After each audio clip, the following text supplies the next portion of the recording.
IAS झाल्यावर कीर्तन केलीच, पण IAS नसताना पण कीर्तन केली. मी सर्व्हिसमध्ये डेप्युटी कलेक्टर जॉईन होण्याच्या अगोदरपासून मी कीर्तन करतो. वाटत असेल की महाराज एवढं सोपं बाकी क्षेत्रात हारला इकडे होता असं वाटतं ना त्यांना, तर त्यांच्यापैकी काय त्याला महाराज बघ म्हणावं, म्हणजे मग कळेल त्याला महाराज किती अवघड आहे ते. तुका लावू नये भाडा, माळ घालू नये गळा, तुकोबारायांनी सरळ सांगितलं.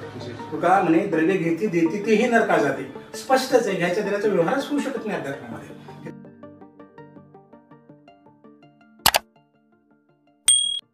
सर्वांना प्रेमपूर्वक नमस्कार मंडळी. आपले आजपर्यंतचे व्हिडिओ जे आहे ते एका व्हिडिओमध्ये एकच विषय झालेला आहे. पखवाज असेल तर पखवाज, कीर्तन असेल तर कीर्तन, गायन असेल तर गायन. पण आजचा व्हिडिओ असा आहे ज्याच्यामध्ये आपल्याला 2-3 विषय पाहायला भेटणार आहेत. एक तर जे मुलं अभ्यासाची तयारी करतात UPSC MPSC त्यांच्यासाठी खास मार्गदर्शन भेटणार आहे.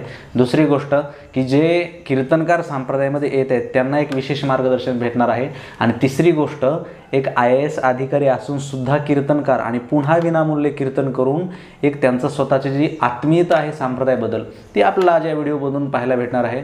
सो चला, काही मी जास्त न बोलता आता व्हिडिओ एन्जॉय करा. सर्वांच्या वतीने खूप खूप स्वागत करतो तुमचं. पहिलं जरा थोडीशी मला एक शंका मी विचारतो की मी बाबा म्हणून, सर म्हणू का महाराज म्हणू? महाराज म्हणा, माऊली म्हणा, कारण संप्रदायामध्ये आपण माऊलीच म्हणतो. जी, मी आळंदीला राहिलो असतो, तिथे माऊलींपेक्षा मला बाबा कम्फर्टेबल आहे, तिथे बाबाच म्हणतो आम्ही सगळ्यांना. जी, कसे आहात? एकदम चांगलं आहे. जी, मी बऱ्याचशा कीर्तनकारांच्या आधी पाहतो पदवी की कीर्तनकार किंवा हरिभक्तीपरायण या सगळ्या पदव्या आहेत, पण ही ज्ञानदास पदवी पहिल्यांदाच पाहिली. पण ते ज्ञानदास कशी पदवी नाहीये, फक्त माऊलींचा दास आहोत मी, ज्ञानोपारायांचा दास म्हणून ज्ञानदास. अच्छा, जसं आपण हरिदास म्हणतो ना, तसं ज्ञानदास आहे. जी जी अगदीच. मूळ पहिला प्रश्न तर हाच घेतो मी की एक आपण अधिकारी IAS अधिकारी असताना सुद्धा कीर्तनकार होण्याची भूमिका का किंवा कशामुळे कीर्तनकार व्हावं वाटतं? IAS झाल्यावर कीर्तन केलीच, पण IAS नसताना पण कीर्तन केली. मी सर्व्हिसमध्ये डेप्युटी कलेक्टर जॉईन होण्याच्या अगोदरपासून मी कीर्तन करतो. लहानपणापासून प्रवचन वगैरे करतो. म्हणजे प्रशासनात आलो म्हणून कीर्तन केलं असं काही नाही. पूर्वीपासूनची मला आवड आहे आणि माझ्या परंपरेमध्ये घरामध्येच ते आहे, त्याच्यामुळे मी तसं करतो. अच्छा, म्हणजे पूर्वीपासून घरामध्ये वडील वगैरे हे सगळे पंढरीचे वडील वगैरे बाऱ्या वगैरे करायचे, पण कीर्तन वगैरे नाही. पण आजोबापासून आध्यात्मिक परंपरा मला चांगल्या प्रकारची घरामध्ये कळते. ज्ञानेश्वरी वाचणं, गाथा वाचणं आणि भजनाला वगैरे जाणं, हे सर्व आमच्या घरात पूर्वीपासून चालल्यावर माझ्यात पण ते आपोआप आलं. नक्कीच नक्कीच. म्हणजे ज्ञानेश्वरीचा किंवा आध्यात्मिकतेचा अभ्यासातही, शालेय अभ्यासातही फायदा होतो का बरं? हा, निश्चित होतो. कारण त्याच्यामध्ये आपल्याला एकाग्रता वाढते, वाचण्याची सवय वाढते, लिखाणाची सवय वाढते. आणि एकाग्रता वाढली, मन शांत राहिलं की गोष्टी साध्य व्हायला सोप्या जातात बाकीच्या. नक्कीच नक्कीच.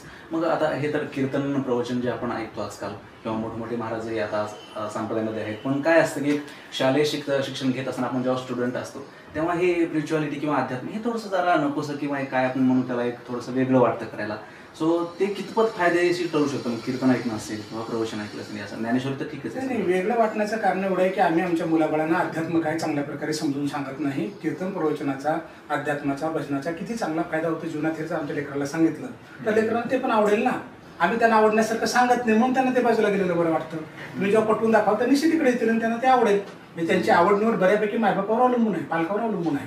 आणि आमच्यात जर आवड निवड असेल तर लेकराबाळांना मी आवड निवड दिली पाहिजे चांगल्या प्रकारची, आणि दिली तर निश्चितच आपल्या ह्या क्षेत्रात येतील लेकराबाळ. जी जी जी नक्कीच. पण सर काय आहे की मी खूप वेळेस ऐकलंय पण, आणि बऱ्याचशा लोक माझ्या समोरही लोक म्हणतात की महाराज होणं किंवा कीर्तनकार होणं या सगळ्या गोष्टी म्हणजे इकडे काही जमलं नाही म्हणून झाला, किंवा काय म्हणूयात आपण त्याला शिक्षणात काही येत नाही किंवा शिक्षण नाहीच असं महाराज लोकांच्या एक काय म्हणून त्याला आपण मानसिकता आहे बऱ्याचशा लोकांची. तेव्हा काय म्हणाल तुम्ही की आता तुम्ही तरी तुमचा स्वतंत्र दृष्टिकोन? त्यांना जर असं वाटत असेल की महाराज म्हणून एवढं सोपं आहे बाकी क्षेत्रात हारला इकडे होतं असं वाटतं ना त्यांना, तर त्यांच्यापैकी काय त्याला महाराज बघ म्हणावं, म्हणजे मग कळेल त्याला महाराज होणं किती अवघड आहे. ते सोपं नाही. आधी केले मग सांगितले असं वागावं लागतं तेव्हा महाराज होतो. महाराज सोपं नाही. तुकोबारायांचे अभंग बघा, ज्ञानोबारायांचे शब्द बघा. महाराज हे पद सोपं नाहीये, फार अवघड आहे. आधी केले मग सांगितले अगोदर तुम्हाला जीवनात वागावं लागेल तेव्हा लोकांना सांगता येऊ शकतं. म्हणजे सगळ्यात मोठं पद आहे, अवघड पद आहे हे, आणि चांगलं पद आहे.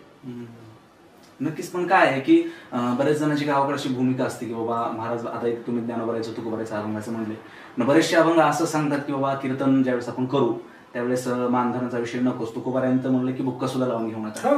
पण आज त्या गोष्टी पाळायला का जड जात आहेत बरं? आता तो ज्याचा त्याचा भाव आहे. पण ऍक्च्युली जर ज्ञानोबा तुकोबांच्या नावावर जर तुम्हाला भजन करायचं आहे, कीर्तन करायचं ना, तर त्यांचे अभंगन ओव्याच नव्हे, शब्दच नव्हे, तर एक एक अक्षर ऐकलं पाहिजे. कारण ज्ञानोबा स्वतः म्हणतात, ऐसी श्रीमुखोने अक्षरे निगती ना जवे सरे, तो अविद्येच्या अंधारी जाऊची लागे, ती अक्षरे नव्हती दे का ब्रह्म साम्राज्य दीपिका, अर्जुना लागे चितकळी का उजळलेली असे कृष्ण आहे. म्हणजे कृष्णाची गीता, ज्ञानोबा यांची ज्ञानेश्वरी, तुकोबा यांची गाथा, संतांचं प्रमाण, त्यातलं एक एक अक्षर ब्रह्मांड आहे. आणि त्याप्रमाणे आपण वागण्याचा प्रयत्न करायचा असेल तरच संप्रदायामध्ये यावं.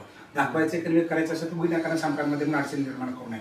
तुम्ही जसं म्हणाला किंवा बुका लावून वगैरे सरळ शब्द आहेत तुकोबारायांचे. तुकोबारायांचं नाव घ्यायचं त्यामुळे त्यांचे शब्द जीवनात आचरणात आणावे लागतील ना. बुका लावू नये भाडा, माळ घालू नये गळा, तुकोबारायांनी सरळ सांगितलं. तुका म्हणे द्रव्य घेते देते तेही नरका जाते. स्पष्टच आहे, घ्यायच्या देण्याचा व्यवहारच होऊ शकत नाही अध्यात्मामध्ये. कीर्तन प्रवचनामध्ये पाकिटाचा विषय येऊ शकत नाही आणि आलाच नाही पाहिजे. पण काय आहे की हल्ली आपण युथ पिढी जर पाहिली, तुम्ही आता संस्थांमध्ये पाहत असाल काही मी खूप सारे मित्र आहेत माझे, त्यांच्या संस्था पण आहेत बरं का, तर ते अगदी एका वर्षातच मुलांना कीर्तन करणे शिकवतात. मग ते लहान मुलाचं कसं कौतुकही वाटतं. मग आता कीर्तनकार व्हायचे म्हटल्यावर त्यांची एकच मानसिकता असते की बाबा बसून पैसा येतो, ही मानसिकता असते बरं, नाही असं नाही. संस्था चालकांनी या गोष्टीची काही जबाबदारी घेतली पाहिजे. त्यांनी जबाबदारी अशी घेतली पाहिजे की त्या लेकरांना परिपक्व झाल्याशिवाय संस्थेतून तू पूर्ण झालास म्हणून असं सर्टिफाय करू नये. त्यांना ज्ञानोबा तुकोबा चांगल्या प्रकारे कळावा, अध्यात्म चांगल्या प्रकारे कळावा, संप्रदाय चांगल्या प्रकारे कळावा. 1 वर्षात लागेल का 4 वर्ष लागेल ही त्या संस्था चालक किती वेगानं कसं शिकवणार त्याच्यावर अवलंबून आहे. पण गडबड करून काहीतरी निर्माण करायचं आणि पाकिटे घेऊन व्यासपीठ उभं करायचं, हा प्रकार करून ही माझी त्या संबंधित संस्था चालकाला विनंती असेल. पण सगळेच संस्था चालक असे आहेत असं मला वाटत नाही. काही शिष्य इतके चांगले आहेत, अहो पाकिट तर लांबच गेलं, जेवायला वाटलं तर जेवण सुद्धा घेत नाही, इतके चांगले पण आहेत. आणि म्हणून तर समाज टिकून आहे आमचा म्हणजे संप्रदाय. एक म्हण आहे आपल्याकडे की जो डॉक्टर पैसे घेतो त्याचा विलाचा माज. लोकांनाही कसं माहितीये का, ठीक आहे एक संस्थेचा कीर्तन करायला तो कीर्तनकार करतोय वारकरी संस्थेचा, ते काय नाही. पण जे काय म्हणून आपण त्याला एका महाराजांकडे सेलिब्रिटीपणा असतो, तसे महाराजांना लोकांना बरं वाटतं. त्यांना मग ते 50,000 चालतील, 40 तेही चालेल. त्याच्यावर काय करता येईल आपल्याला? त्याचं कारण असं आहे की लोकांना संप्रदायाच्या नावाखाली तुम्ही जे रोज निवडून देताय ते त्यांना पटत गेलेलं. पण एका दिवशी जेव्हा खरं जे सत्य काय ते पटवायला गेलं तर त्यांना ते पण योग्य वाटेल ना. अरे ह्याचं नाव हे आहे का आपल्याला, जसं की उपमन्यूचं उदाहरण दिलं जातं माहिती आहे. उपमन्यूची आई काय करायची, त्याला पिठाचं पाणी पिठामध्ये पाणी काढायचे, दूध बनवून द्यायचे. जेव्हा त्याला प्रत्यक्ष दूध काय ते कळलं, तो आईला म्हणले काही हे दूध नव्हे.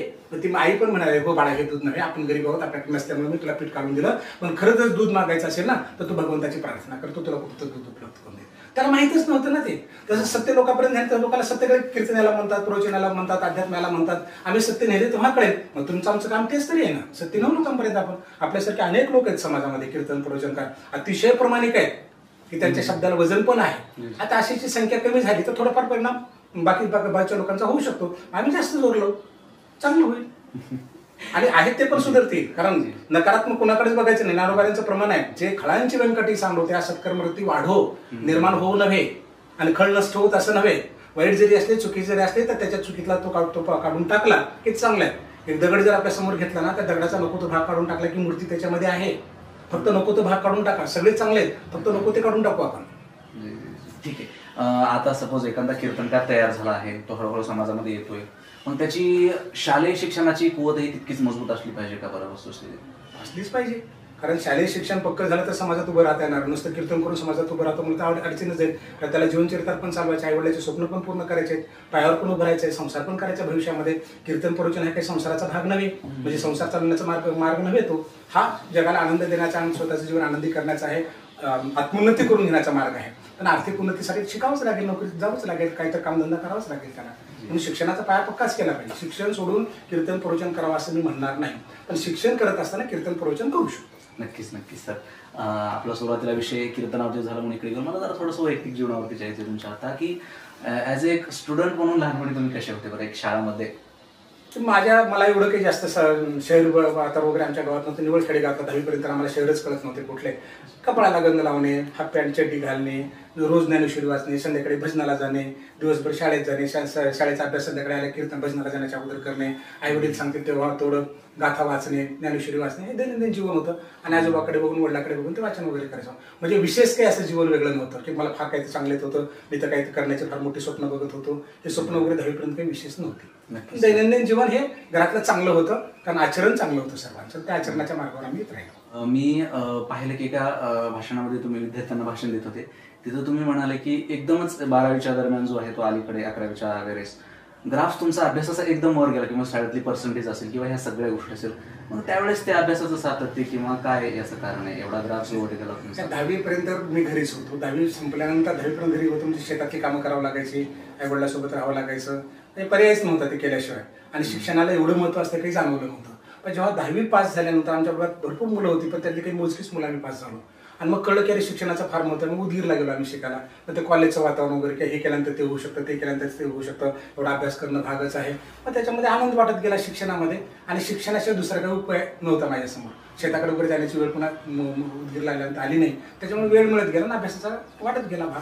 मार्क पण चांगले पडत गेले पुढे.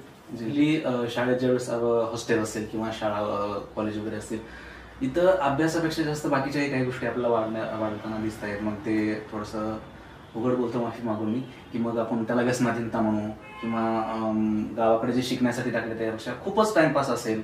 हा आधी पण होता का आत्ताच? नाही, अगोदर अजिबात नव्हता. फार कमी म्हणजे कमी. मोठा माणूस जरी तंबाखू खायचा म्हणला तर त्याच्यापेक्षा मोठ्या माणसाच्या समोर, मोठ्या माणसामध्ये त्याची हिंमत नव्हती तंबाखू खायची. तुला लगेच आलं की जय हरी माऊली, रामराम काका असं म्हणायचा, तो तंबाखूचा हात पाठीमागे न्यायचा. दारू फिरू पण हा प्रकार दिसत पण नव्हता.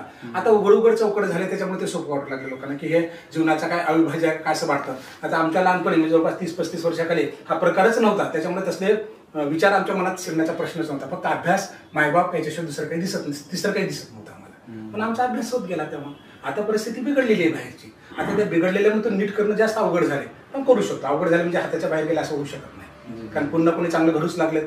तुमच्या आमच्यासारखी माणसं येत आहेतच पुढे, अध्यात्मात येत आहेत, प्रशासनात येत आहेत. आपण करतोयच ना. आपण करतोय, दुसऱ्यांनी का करू नये? आपल्यापेक्षा चांगलं केले पुढे आपल्या डोळ्यासमोर दिसत आहेत लोक. आपल्यापेक्षा चांगली माणसं पुढे. ह्या अशा समाजातूनच निघू लागलेत ना. वाईट नव्हतंच असं समाजात नव्हे.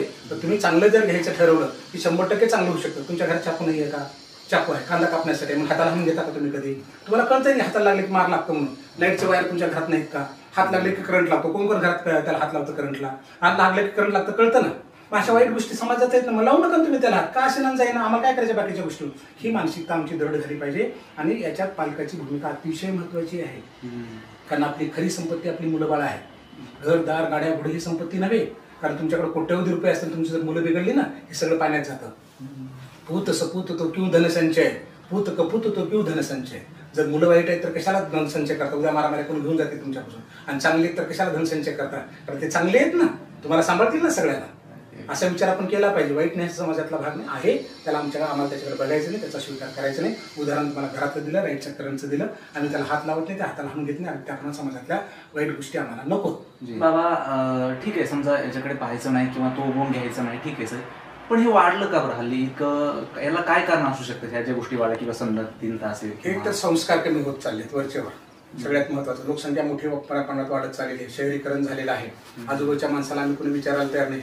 आणि जी आमची एकत्र कुटुंब पद्धती जो प्रकार होता तो तुटत चालला. म्हणजे आजोबा पंजोबाचे, मायबापाचे जे संस्कार असायचे, घरी आल्यानंतर आजी जवळ बसायचे, मग एखादा इतिहासातला, रामायणातला, महाभारतातला एखादा किस्सा घटना सांगायची. मग आपल्याला वाटायचं की आपण असं चूक करू नये. मग ते पापाची भीती घालायची की जसं की बागुलबुवा म्हणायचं ना, तुला की पोलीस पकडून घेईल, तुला बागुलबुवा धरून घेईल. त्यावेळेस त्या लेकराला पोलीसही कळायचं नाही, बागुलबुवा कळायचं. पण लेकर घाबरायचे आईवडिलाच्या शब्दावर विश्वास ठेवून. तसं हे घाबरवायचे त्याला, बाळा हे पाप आहे, असं केलं की तसं होतं, देव असा करतो, यम तसा करतो. काही का असे ना, खरं कुठं काही का असे ना, पण त्या लेकरावर संस्कार होण्यासाठी ती माता मायबाप बेडसावायचे. आता तो प्रकारच राहिला नाही. थोडं मोठे झाले, लग्न झाले की घर जास्त त्याचे वेगळं.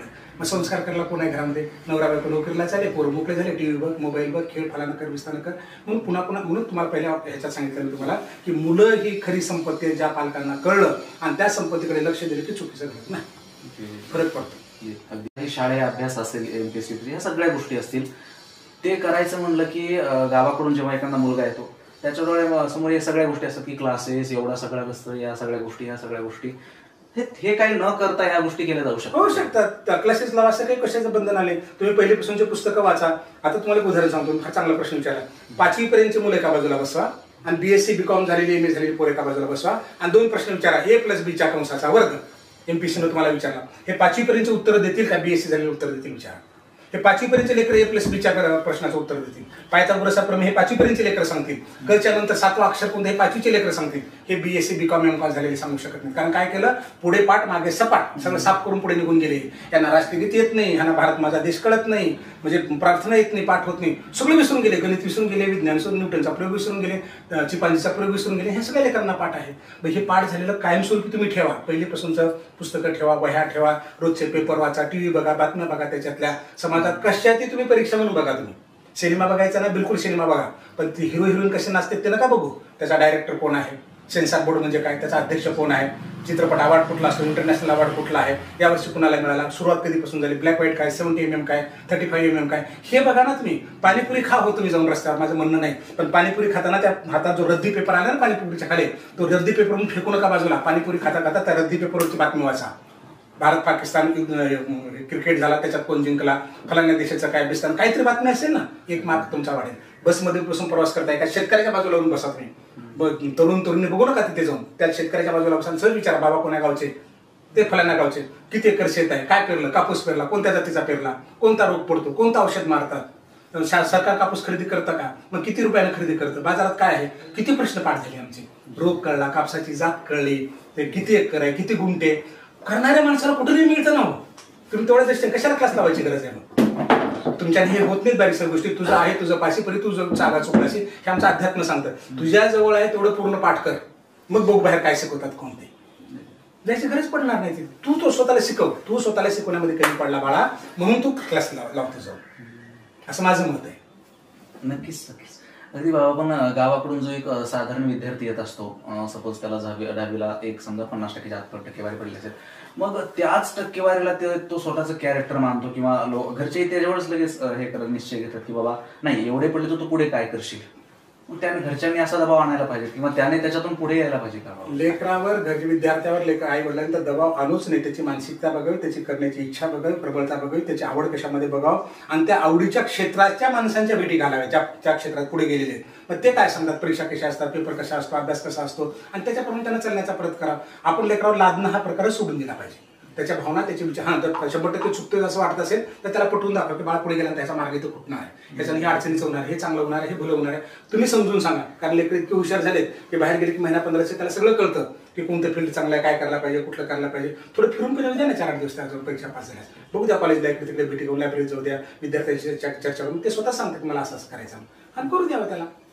तुम्ही आता एक खूप मोठा काळ देश सेवेसाठी घालवताय, किंवा लहानपणी तुमचं खूप मोठं एक जर्नी आहे. त्या जर्नीमध्ये तुम्हाला तुमच्या वेळेसचे विद्यार्थी असतील आणि आजचे जे विद्यार्थी असेल, त्या दोन्हीमध्ये काय फरक पडतो, काय कमी आहे आजच्या विद्यार्थ्याकडे? तेव्हा काळचा आमच्या लहानपणचा विद्यार्थी हा निसर्गप्रेमी होता, शेतीप्रेमी होता, आणि सगळ्यात महत्वाचा कौटुंबिक प्रेमी होता तो. आता निसर्गप्रेम कमी झालंय, समाजप्रेम कमी झाले, आणि कौटुंबिक प्रेम कमी झाले. ह्याच्याला बाहेर आलं की कोणी विचारू नये, मोबाईल काय खेळतो, फलाना काय करतो विचार. त्याची मानसिकता बाहेर प्रचंड वेगळी बदलत चाललेली आहे. हा मोठा फरक आहे दोन्हीतला. तो कुटुंबाला अटॅच होता, हा कुटुंबापासून बऱ्यापैकी तुटत चाललाय, हे मला उघडपणे जाणवतं. अगदीच बाबा. याच्यामध्ये मला एक प्रश्न विचारायला आणखी, की तुम्ही एवढे मोठे अधिकारी आहात, पण मी जेव्हा तुम्हाला फोन केला सुरुवातीला तुम्ही म्हणाले मला बाबाही म्हणू नकोस, महाराजही म्हणू नकोस, फक्त माऊली म्हणा.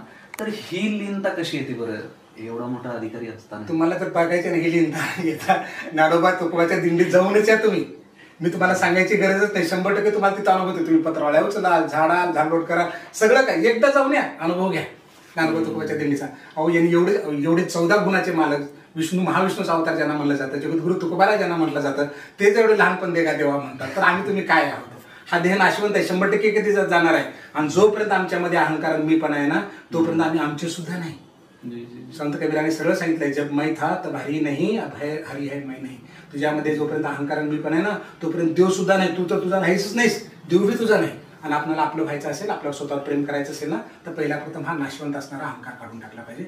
जो नम्र झाला होता त्याने कोंडीले आनंदात, नम्र होऊन बोलायचं. नक्कीच नक्कीच. आता हजारो महाराज लोक आज तुम्ही कीर्तन करताना पाहताय, तुम्ही कीर्तनकार आहात.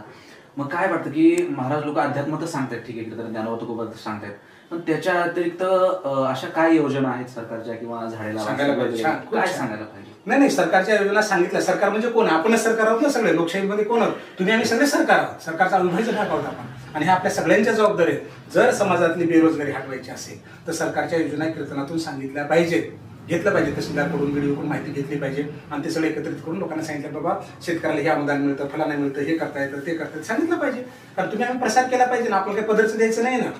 लोक जमा झाले तर आल्यात सांगतात, त्यांचं भलं करण्यासाठी जसं आपण अध्यात्म सांगतो तसं शासनाची योजना सुद्धा खाली सांगितल्या पाहिजेत. जी जी. एक मुख्य सांगायचं झालं तुम्ही कोणकोणत्या काही गोष्टी कीर्तनामध्ये माझं म्हणणं सांगायला पाहिजे की ऍक्च्युली संत लोकांनी काय सांगितलेलं आहे. म्हणजे अंधश्रद्धा हा प्रकार संत साहित्य वाचताना कुठंच दिसत नाही.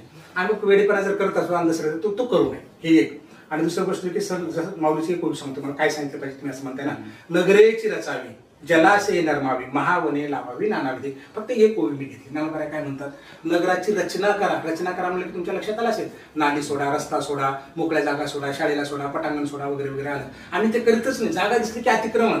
20 लाखाची गाडी घ्यायची, 50 लाखाचं घर बांधायचं, 20 लाखाची गाडी रोडवर ठेवायची सरकारच्या. का बरं?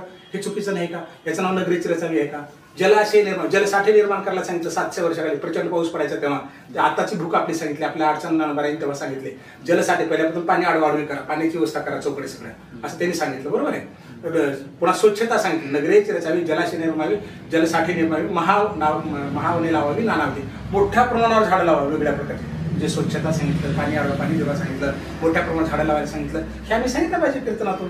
अरे जर तुम्हाला ज्ञानोबा तुकोबांचं नाव घेऊन जर उड्या मारायचं आनंद घ्यायचा आहे तर त्यांचे सांगितलेले शब्द ऐका ना. मग पर्यावया नारी माऊली समान, मग कशाला बलात्कार खून चोऱ्या समाजामध्ये ज्ञानोबारायांचे शब्द तुकोबारायांचे शब्द ऐकल्यानंतर शेरा महाराजांचे शब्द ऐका की वाटेला कर्म करा म्हणाले त्यांनी. आपलं कर्म म्हणजेच सगळ्यात मोठी पूजा आहे. मायबाप असता घरी कशाला जातो रे पंढरी.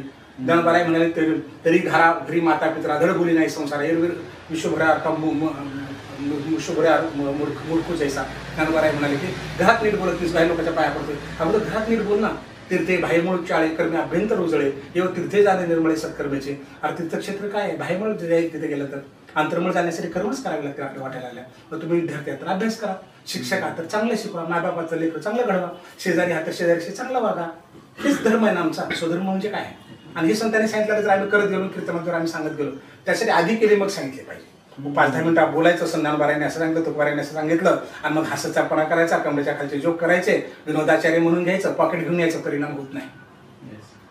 परिणाम करायचे आधी केले मग सांगितले. शेवटपर्यंत असं वागू नये. 100% तुमच्या घरात वागा. तुमची बायको जरी कीर्तन ऐकायला समोर येऊन बसली तर तुम्हाला मानवर करून बोलता आलं पाहिजे, असं वागा तसं वागा. आणि तुम्ही जर मोठ्या मोठ्या गोष्टी सांगू लागला तर त्यांनी त्याचे 2 बोटं खाली ह्याची बुडातून लाईट जाईल नाही. मला काय लक्षात? कारण खरी साक्षीदार ती आहे घरातली. म्हणजे एवढं प्रामाणिक वागा की बायको लेकर जरी समोर बसले तर तुम्हाला तेवढंच तशाच पद्धतीने कीर्तन प्रवचन करता आलं पाहिजे. का परिणाम होणार नाही समाजावर? 100% होईल.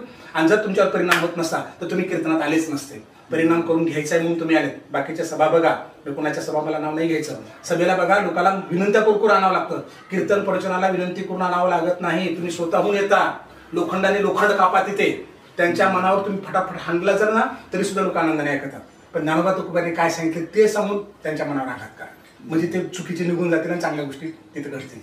मंच सांगितलं की बिघडून जातं सगळं. काही मंच कुठल्या तर गप्पा मारायचे न करायला पाहिजे. म्हणून संत महात्म्यांची वचनं अर्थपूर्णरित्या जर सांगितले तर समाज याच्यापेक्षा चांगलं सुधरेल असं म्हणणार नाही. समाज सुधारलेलाच आहे. याच्यापेक्षा चांगलं इवल्ले स्वरूप लाविलेद्वारे आणखी चांगलं होईल. अगदी नक्कीच. पण बाबा हल्ली आपण पाहतो की जे कीर्तनकार सांगतायत, कीर्तन सांगतायत, पण हल्ली काय झालंय की या काही गोष्टींमुळे दूषित वातावरण झालंय की कीर्तनकारामध्येच भेद निर्माण व्हायला लागलेले. एक कीर्तनकार दुसऱ्या कीर्तनाला बोलत नाही. त्यामध्ये आपण काय म्हणतो त्याला जातीवाद असतो किंवा ज्ञानोबा तुकोबांनी हे सांगितलेलंच नाहीये. इथं कोणत्याच व्यक्तीची विशेष जात नाही. पण आजकाल असं झालं की समाज एक विशेष त्यांच्या कीर्तनकारांनी या गोष्टी खूप वाढलेल्या आहेत. ते अज्ञान आहे. त्या अज्ञानाचं कारण म्हणजे त्याला ते आपलं तुपलं वाटणं हा संप्रदायातला विषयच होऊ शकत नाही. जे भेटे होते ते माने बघून तर हे सगळे यारे यारे लहान तोरे तुकोबारायांचे वाक्य आहेत. इथं लहान मोठ्या जातान फाता प्रकारच होऊ शकत नाही. जर तो असेल तर त्याचं अध्यात्मच होऊ शकत नाही. म्हणजे त्याला सत्याला असं काहीतरी वेगळंच रूप येऊन जाईल आणि त्याचा काही उपयोग होणार नाही. आणि तसं होते असं मला काही कुठे जाणवलं नाही. आता तुम्हाला काय जाणवलं असेल तर मला माहित नाही. पण मला असं होत असेल, संप्रदायात असं होतं असं वाटत नाही.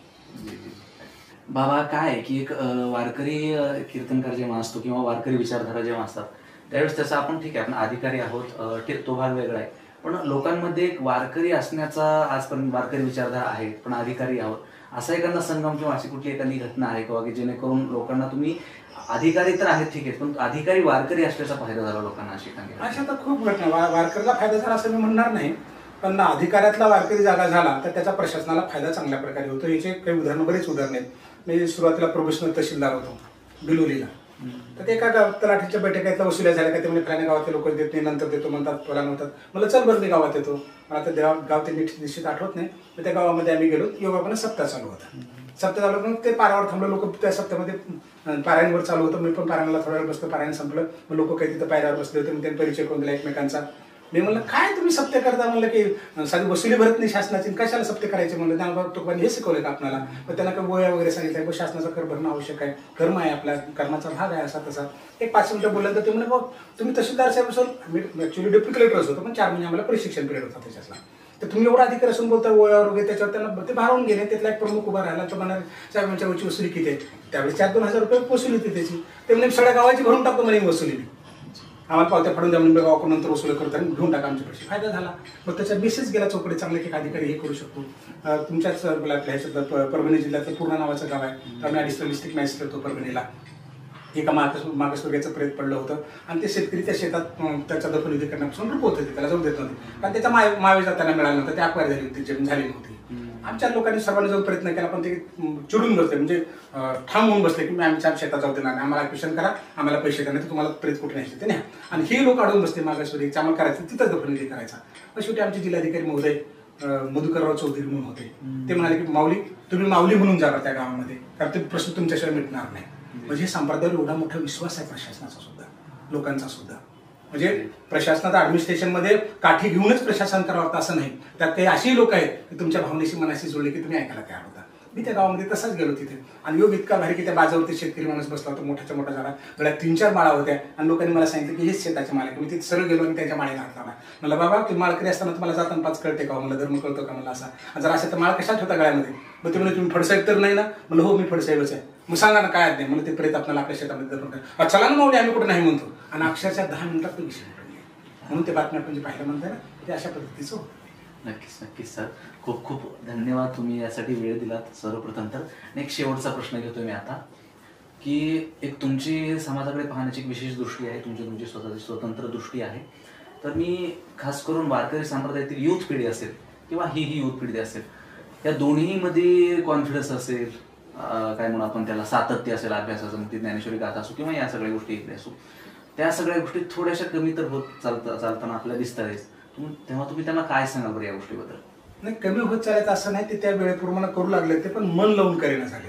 म्हणजे तर तुम्ही दोन्ही बाजू मांडलेत ना माझ्यासमोर. माझं म्हणणं आहे की संप्रदाय असणाऱ्या विद्यार्थ्यांनी इकडला अभ्यास करावा आणि इकडल्या विद्यार्थ्यांनी ज्ञानेश्वरी गाथा गीता सोबत ठेवावी. म्हणजे यांची मानसिकता सदविचार वाढतील, मानसिकता चांगली सकारात्मक होईल आणि एक आत्मविश्वास वाढेल. कारण ज्ञानोबा सरळ म्हणाले, नित्य पाठ करी इंद्रायणी तरी होय अधिकारी सर्वथा, असावी एकाग्री स्वस्थ चित्त मन उल्हास करून स्मरण. अरे तुला जर अधिकारी व्हायचे ना तर नित्य पाठ कर, सतत पाठ कर, घरात बसून कर, क्लास लावून कर, कुठे काय सतत पाठ कर. आणि कसा कर, स्वस्थ चित्त मन, तुझं मन स्थिर असू दे. जो रसनेंद्रियाचा अंग केला त्या निद्रेचे जो विकला तो नाहीच येत म्हणता अधिकारी. ज्याला खाण्यापिण्यामध्ये झोपण्यामध्ये आळसात आनंद नाही तो अधिकारी होऊ शकत नाही. हे त्यांचे शब्द आहेत ज्ञानोबारायांचे. आणि तुकोबाराय म्हणतात असाध्य साध्य होईल, केल्याने होत आहे रे, नभे ऐसे काही नाही अवघड, नाही काही वाढतो सुरू. त्या जगात अवघड असं काहीच नाही, जोपर्यंत तू ठरवत नाहीस तोपर्यंत अवघड आहे. मग संप्रदायाचा असलास तरी ठरव आणि इकडे विद्यार्थी म्हणून असलास तरी ठरव, कारण जीवन तुला तुझं घडवायचं. जीवन तुला, मी तुम्हाला दगडाचं उदाहरण सांगितलं ना, प्रत्येक दगडामध्ये मूर्ती आहे, फक्त नको तो भाग काढून टाकायचा. तुमच्यामध्ये कलेक्टर आहे, तुमच्यामध्ये SP आहे, तुमच्यामध्ये तहसीलदार आहे, ग्रामसेवक आहे, तलाठी आहे, सगळं तुमच्यामध्ये आहे. फक्त नको ते काढून टाका, आळस काढून टाका, नकारात्मकता काढून टाका. खरं ना, तुझं आहे तुझं पाशी 100%. पहिलीपासूनचे पुस्तकं आहेत, घरात नकाशा लावा, भिंतीवर येता जाता वाचन करा, अभ्यास करा, चिंतन करा. त्या मोबाईलमध्ये गाणे म्हणणं, उड्या मारणं, त्याच्यापेक्षा अभंग म्हणा, पसायदान म्हणा, हनुमान चालीसा म्हणा, काय नाही घडणार. म्हणजे काय होतं की विकृती कमी होते मनात. अध्यात्माकडे आलं की माणसाला लाज वाटते.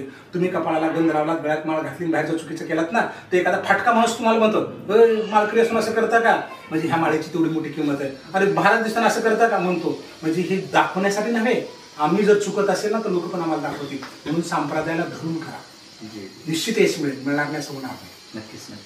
खूप खूप मनापासून धन्यवाद आहे करतो आणि चरण स्पर्श करतो की तुम्ही या छोट्याशा पॉडकास्टसाठी वेळ दिला. नाही, चरण स्पर्श नका करू, मी पाया पडू देत नाही कोणाला, कारण माऊलीने सांगितलेलं आहे पंढरीच्या भक्तांना ही अभिमान पाया पडायचे नाही. एकमेका तुकोबाराय म्हणाले एकमेकांच्या पाया, तुम्ही माझं चरण स्पर्श केलं मला तुमच्या करावं लागेल.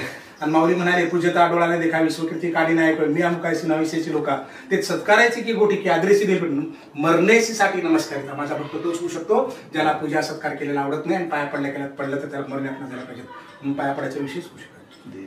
तरी सर परत एकदा मी म्हणतो, कारण काय माहिती का, मी खूप साऱ्या कीर्तनकारांना रिक्वेस्ट करतो तुम्ही या सगळ्या मुद्द्यांवर बोला, हे बाकीचे काय, पण नाही, ते नॉर्मली आपापला जीवन प्रवास सांगणं या सगळं, पण त्याच्या व्यतिरिक्त जाऊन तुम्ही या बाकीच्या गोष्टीवर जे फोकस टाकला आणि त्याची संधी मला दिली हे विचारताना, त्याबद्दल परत एकदा आभार मानतो तुमचे. कारण काय आहे की या गोष्टी आणणं खूप गरजेचं आहे समोर, आणि त्या गोष्टी येत नाहीत. आणि माझा प्रयत्न 2-2.5 वर्ष झालं त्याच्यासाठीच आहे की ज्या गोष्टी पाहिजे त्या ठीक आहेत, जीवन प्रवास तर ठीकच आहे, पण ज्या गोष्टी महत्त्वाच्या आहेत सांप्रदायिक, जसं की तुम्ही आर्थिकतेवर म्हणाल, त्या सगळ्या गोष्टी त्या तुकोबांनी सांगितलेल्या, पण आणखी तेवढ्या ठाम भूमिका घेऊन सांगणारा या मुलाखतीमध्ये कोणी भेटत नाही. तुम्ही त्यासाठी वेळ दिला. उलट मला चांगलं वाटतं, मोठे मोठे चॅनलवाले एवढे परफेक्ट नाहीत प्रश्न विचारायला, तुम्ही आपल्या सुरुवात केली एवढं चांगलं विचारताय, हे त्यांचीच कृपा आहे तुमच्यावर. तर अशा प्रकारे होता मित्रांनो आजचा व्हिडिओ. खूप महत्त्वाचे विषय जे मला वाटतात आज घ्यायला पाहिजेत मोठ्या मोठ्या कीर्तनकारांनी किंवा लहान लहान कीर्तनकारांनी, त्याच्यावरती बोलायला पाहिजे, विचार करायला पाहिजे, ते विचार करत आज या मुलाखतीमधून आपल्याला पाहायला भेटले. आणि आज बाबांची आपण मुलाखत घेत असताना त्यांचा एक स्वतंत्र दृष्टिकोन आहे, मग तो शैक्षणिक दृष्टिकोन आहे आणि एक वारकरी दृष्टिकोन आहे. आणि त्या दोन्ही संगमातून जी पिढी घडायला पाहिजे कीर्तनकार, येणारी यूथ पिढी, ती पिढी कशा प्रकारे घडवता येईल हाच या चॅनलचा मोटिव्ह आहे. आणि त्याच्यामुळे बाबांनी खूप खरं तर उघडपणे या व्हिडिओवर चर्चा केली, त्याबद्दल मी त्याचे चरणस्पर्श करतो. आणि चला, आलाच हा व्हिडिओ लाईक केलाच आहे, पाहिलाच आहे, इथपर्यंत पाहिलाच आहे, तर शेअर नक्की करा. रामकृष्ण हरी.